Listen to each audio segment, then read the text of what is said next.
Kas notiktu, ja divas no lielākajām Āzijas ekonomikām sāktu karu par pāris mazām salām okeāna vidū? Šīs salas ir mazas un neapdzīvotas, tad kāpēc par tām cīnīties?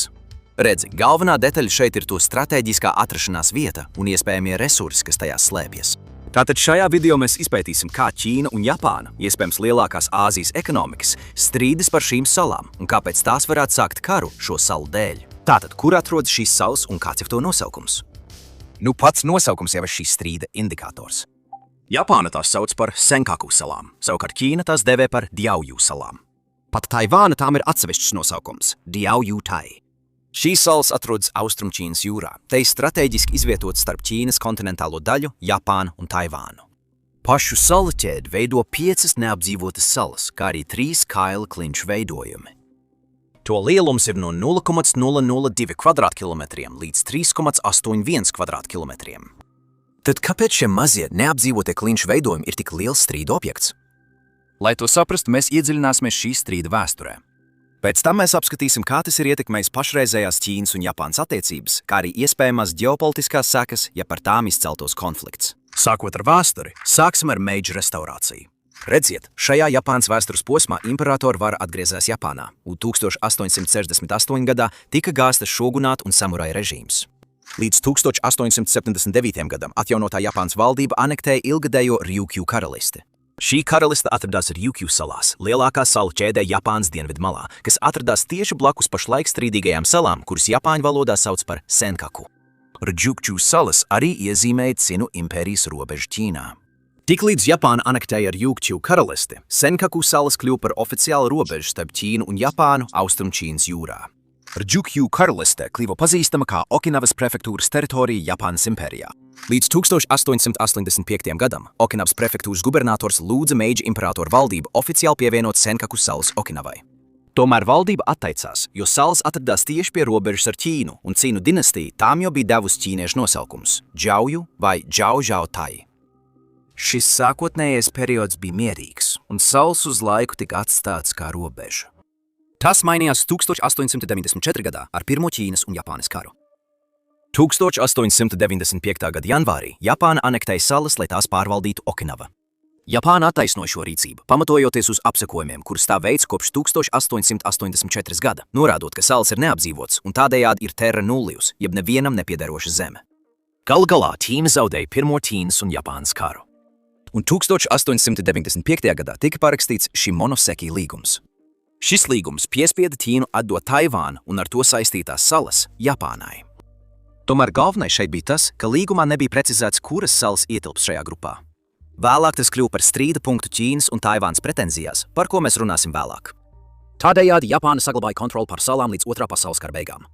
1945. gadā pēc impēriskās Japānas un citu asvalstu sakāves Otrajā pasaules karā ASV valdība pārņēma salu kontroli. 1952. gadā Japāna atteicās no suverenitātes pār Taivānu un tām pašām saistītajām salām, kuras tā bija iegūsi 1895. gadā. Tikai 1960. gada beigās salām atkal pievērsa pastiprinātu uzmanību. Redziet, 1969. gadā ANO ekonomiskā komisija Āzijai un tāliem austrumiem atklāja iespējamās naftas un gāzes rezerves tieši tur, kur atrodas Senkaku salas. Šī iemesla dēļ Japāna, kas tagad bija rietumu sabiedrotā, pieprasīja šo salu kontroli atpakaļ no Amerikas valdības. Tāpēc 1971. gadā ASV senāts pieņēma Okinavas atdošanas līgumu, un līdz 1972. gadam Amerikas Savienotās valstis atdeva salas Japānai. Japāna tās atkārtot iekļāva kā daļu no Okinavas. Jāatzīmē, ka pirms 70 gadiem Ķīna un Taivāna oficiāli nebija izvirzījuši pretenzijas uz šīm salām. Pat pēc 1945. gada laikrakstos un valdības dokumentos tās dēvējot Japāņu vārdā. Tomēr Ķīna sāk izvirzīt pretenzijas uz šīm salām 1971. gadā. Bet kāpēc gaidīt līdz šim brīdim? Visticamāk, tas ir saistīts ar šīm iespējamām naftas rezervēm, kuras ANO identificēja 1968. gadā. Tomēr pastāv vēl viens vēsturisks stāsts, kur Ķīna izmantoja savām pretenzijām. Redziet, pēc Ķīnas domām, šis strīds ir Japānas impēriskā mantojuma rezultāts. Turklāt pat pēc Japānas sakāves Otrajā pasaules karā Ķīna apgalvo, ka tā nevarēja nodrošināt salu kontroli, jo bija iesaistīta Ķīnas pilsoņu karā. Šī kara beigās, 1949. gadā, demokrātisko Guomindangu uz Taivānu padziņa Ķīnas komunistiskā partija. Tātad līdz 1972. gadam ne tikai Ķīnas komunistiskā partija, bet arī Demokrātiskā Ķīnas republika, Taivāna, pieprasīja suverenitāti pār šīm salām.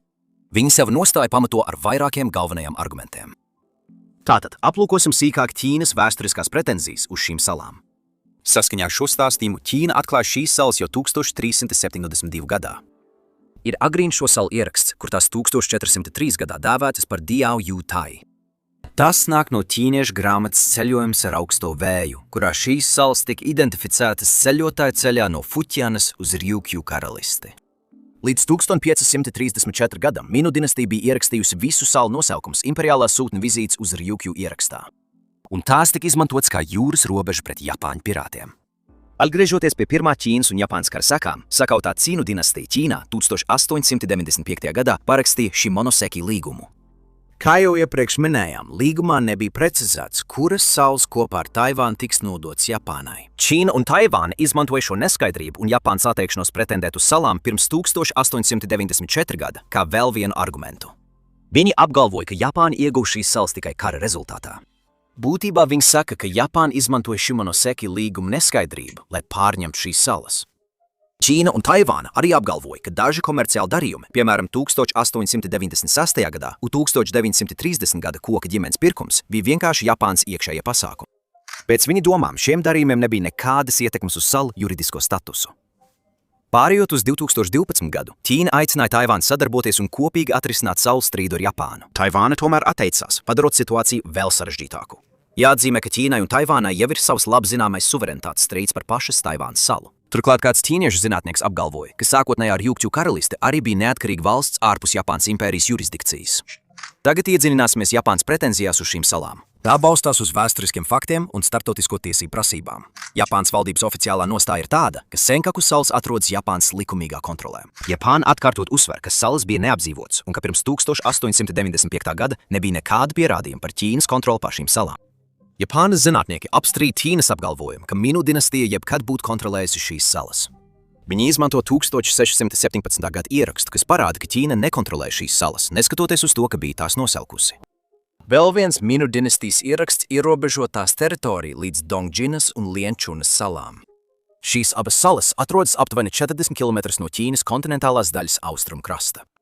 Senkaku salas atrodas daudz tālāk, aptuveni 330 km no Ķīnas krasta. Tātad pēc šīs loģikas salas atradās tālu no Minu dinastijas ietekmes zonas.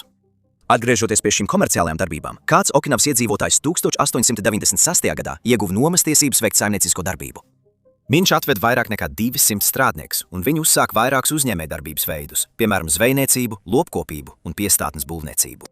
Svarīgi šeit ir tas, ka Meidžu valdība kādam deva likumīgu atļauju izmantot salas. Tas parādīja Japānas faktisko kontroli pār tām. Japāna arī apgalvo, ka Ķīna un Taivāna sāk izvirzīt savas pretenzijas uz salām tikai 1972. gadā. Tas notika tieši pēc ANO atklājuma par iespējamiem naftas un gāzes krājumiem salas jūras gultnē. Būtībā kopš 1972. gada Japāna ir tieši administrējusi šīs salas. Piemēram, viņi ir izveidojuši patruļas un tiesību aizsardzības klātbūtni ap salām, lai aizsargātu tās pret nelikumīgu zveju. Kubu salā, kas ir privāti īpašums, valdība uzlika nodokļus tās īpašniekiem.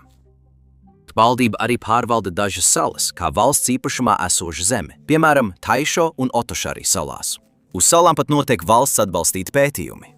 Kad Japāna 1996. gadā ratificēja ANO jūras tiesību konvenciju, tā izveidoja ekskluzīvo ekonomisko zonu ap salām. Turklāt 2005. gadā Japānas valdība atkārtot apstiprināja savu teritoriālo suverenitāti pār šīm salām.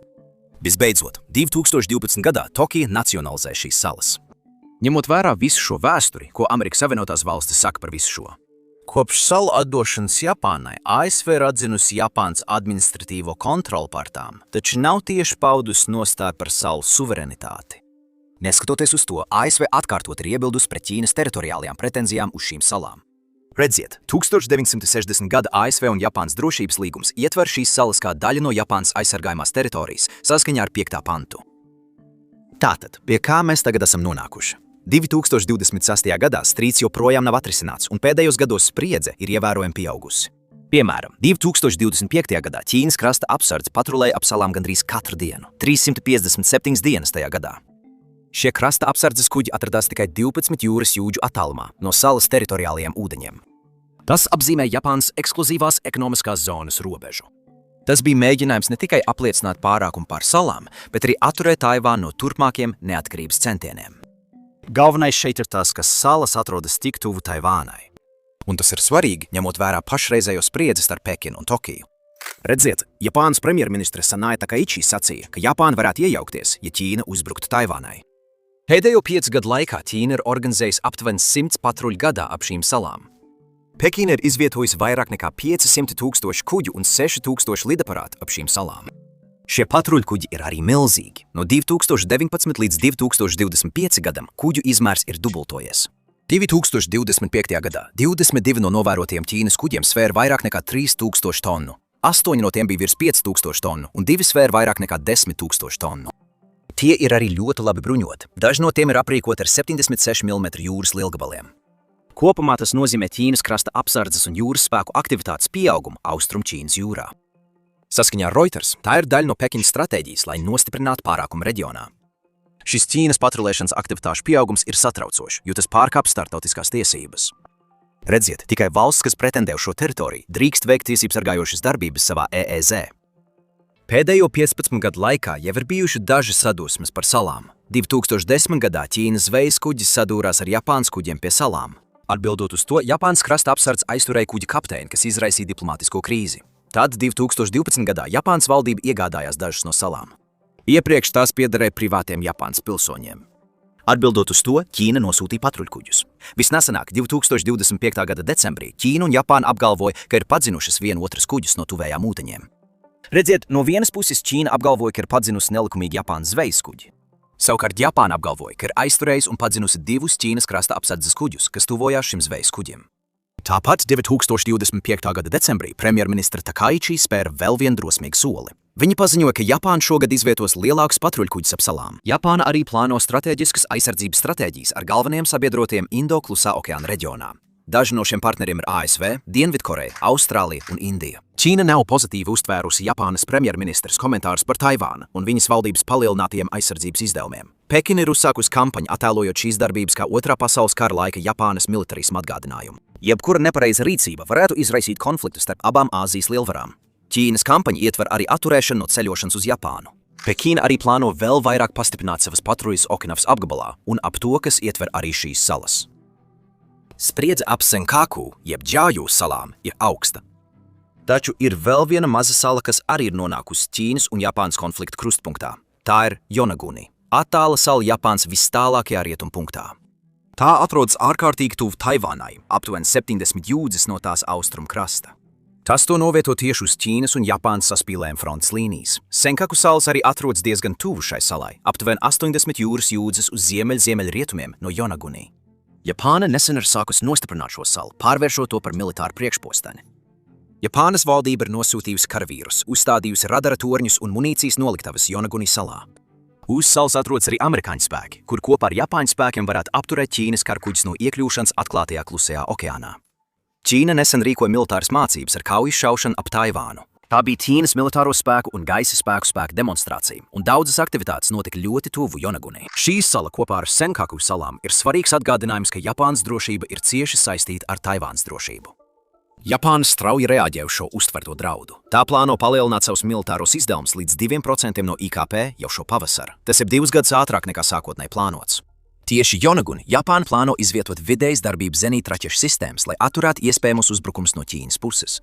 Tas ir daļa no Japānas plašākiem centieniem stiprināt savas Okinavas salas kā pretspēku Ķīnai. Šīs pūles tiek dēvēts par pašaizsardzības spēkiem. Jautājums ir, vai šajās salās ietilpst arī Senkaku? Ķīna jau ir nosaukusi šos plānus par ārkārtīgi bīstamiem. Tā ir apsūdzējusi Japānu militāras konfrontācijas izraisīšanā. Neskatoties uz to, Japāna joprojām ir apņēmusies apbruņot savas pierobežas salas. Cita sagatavošanās pasākumi ietver plānotas pazemes patvērtnes visā Okinavas salās. Tajās potenciāli varētu izmitināt vairāk nekā 200 cilvēku. Japānas amatpersonas rīko arī evakuācijas mācības un gatavo iedzīvotājus uzņemt Taivānas bēgļus. Tomēr Jonaguni salas iedzīvotāji nav pārāk apmierināti ar savas salas militarizāciju. Vai tas ir taisnība vai nē, vēl ir jānoskaidro. Tas viss parāda, ka pat vismazākajām salām var būt milzīgas ģeopolitiskas sekas. Japānas drošība ir atkarīga no šo salu saglabāšanās. Ja Japāna nolemtu apbruņot neapdzīvotās Senkaku salas, tas varētu izrādīties postoši jebkādiem diplomātiskiem centieniem atrisināt to suverenitātes strīdu. Viena nepareiza rīcība Jonaguni varētu izraisīt karu starp Ķīnu un Japānu. Šīs salas veido trauslu ģeopolitisko līdzsvaru Āzijas un Klusā okeāna reģionā. Tāpēc miers un stabilitāte tur ir izšķiroši svarīgi, lai novērstu katastrofālu scenāriju.